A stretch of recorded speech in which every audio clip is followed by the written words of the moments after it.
உனக்கு என்ன பைத்தியமா பிடிச்சிருக்கு? நல்லா பாடுறேன் 4 பேர் சொல்றாங்கல்ல, அந்த கொழுப்பு உனக்கு. முதல்ல போய் பாலா கிட்ட மன்னிப்பு கேளு.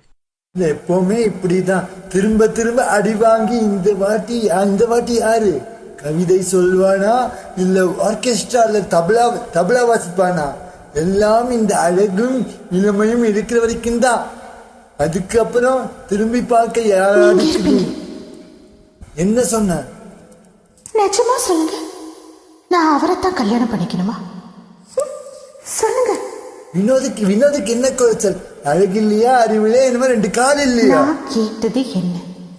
நான் அவரைத்தான் கல்யாணம் பண்ணிக்கணுமா? பின்ன இவனை விட பொருத்தமான உனக்கு வேற யாருமே வருமா? யாரு?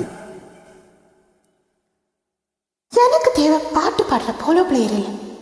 எனக்கு வேண்டியது நீங்க.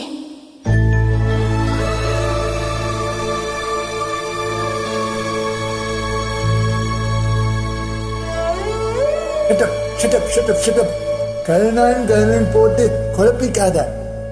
தெளிவா இருக்கேன். இதுவரை எத்தனையோ விதத்துல உங்க மனசை புண்படுத்தியிருக்கேன். ஏதேதோ பேசியிருக்கேன். உங்களை புரிஞ்சுக்காம நடந்திருக்கேன். ஆனா அதுக்கு பதிலா நீங்க எனக்கு அன்புதான் கொடுத்திருக்கீங்க.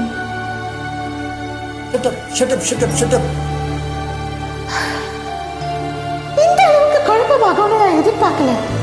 மனசுக்குள்ள இருக்கிறத என்னைக்காவது சொல்லித்தானே ஆகணும். அன்னைக்கு நீங்க தம்புரு கொடுத்ததை நான் தவறா புரிஞ்சுக்கிட்டேன்.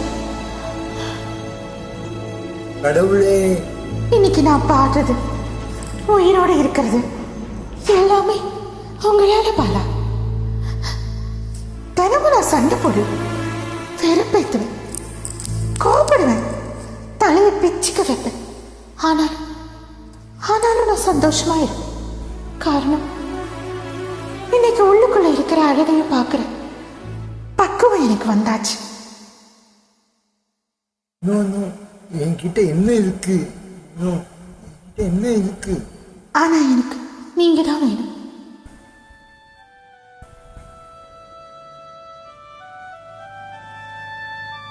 வாழ்க்கையில சில கேள்விகளுக்கு சீக்கிரம் பதில் கிடைக்கிறது இல்ல. நான் எதுக்கு நானும் சந்தேன். காலை இழந்தேன், குடிச்சேன், உன்னை சந்திச்சேன், உன் மனசை புரிஞ்சுக்காம இருந்துச்சேன், கூட்டி கொண்டு பிடிச்சிருக்கேன்னு கேட்டேன். எல்லாமே இந்த பச்சை தேவதையே கொடுக்கிறேன், அப்புறமா பார்த்துக்கோன்னு கடவுள் என்கிட்ட ஒப்படைச்சிருக்காரு. பார்த்துப்பீங்களா?